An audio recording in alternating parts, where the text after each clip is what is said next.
My name is Marilyn Rampley, and I am a life cycle celebrant. My new business is Life Cycle Celebrations, and I wanted to talk because people ask me about two healing ceremonies that I've done. One was for a young man who had gotten in trouble. He's an alcoholic, and he was not a recovering alcoholic. He was practicing, but he hid it. He had a very important, prestigious job as head of nursing at a psychiatric hospital in Phoenix. And even after his second and third DUIs, and he had to do jail time, he still hid it from everyone except his partner. He hid it from his family. He hid it from his work because he was doing time on the weekends, and he could. And he was in therapy with a friend of mine, and she said to him she thought it would be good for him to come clean. At that point, he had his alcoholism under control, but he still hadn't told his family. And so he, after some thought and a lot of procrastination, he decided that he would do that. And so we worked together to develop a ceremony.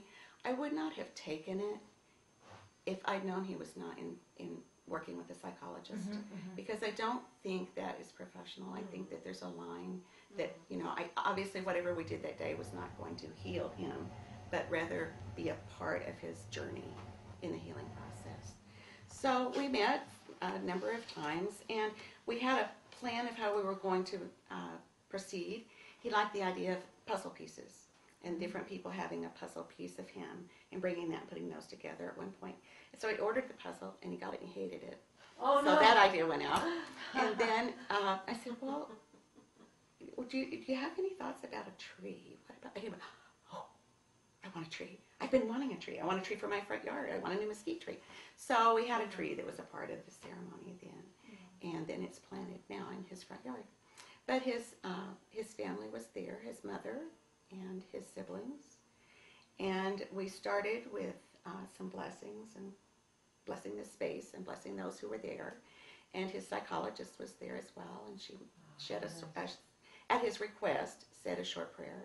And we did it in a church courtyard. None of us belonged to that church, but I called and gotten permission because they had a really nice labyrinth there that's made of concrete, and it's very nice, and so we did it outside. And see, I have it here in front of me. We used a fair amount of music, and we the way we used the tree was each person was given a leaf as they walked in, a paper leaf with a hook on it, and they wrote first one of the endearing qualities of Lewis. And so they wrote those down, and then one by one they came up and presented them to him and hung them on the tree. And then, at that point it was very clear that everyone in that space was supporting him and loving him.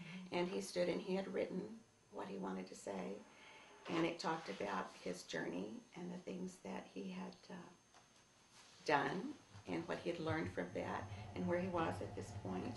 And he asked for their forgiveness. And then at that point we moved. Family members hugged him, but no one really spoke to him at that point at length. But then we moved to the beginning of the labyrinth.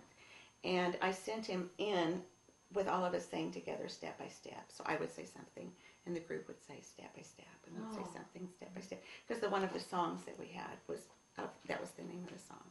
So then he walked to the center of the labyrinth where there was a little barbecue grill and his court papers, and he burned those, and then washed his hands and put on a jacket. We talked about something different to come out. A hat, a coat, a vest, something, take something off, put something on. And so he had a jacket that he took off at that point, and then he walked back out of the labyrinth, and we all blew bubbles and listened to music and danced, and it was just very beautiful. Oh, nice, yeah, great. Another healing ceremony that I did was sending a dear friend off to have brain surgery, and we did it in her home.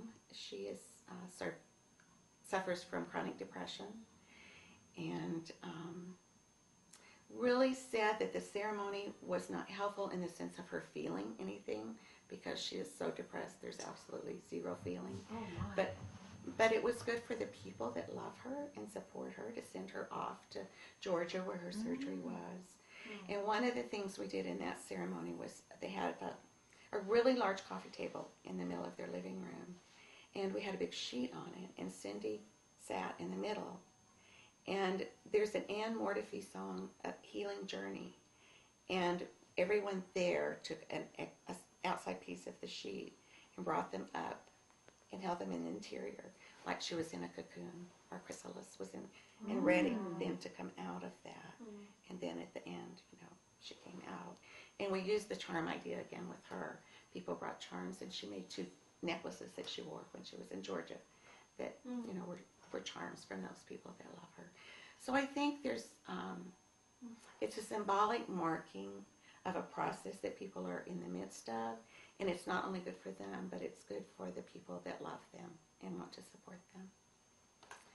And the last thing I would talk about that was the most meaningful ceremony that we did was for my mom. And we did it a year before she died and a month after she was diagnosed with uterine cancer. And it was wonderful.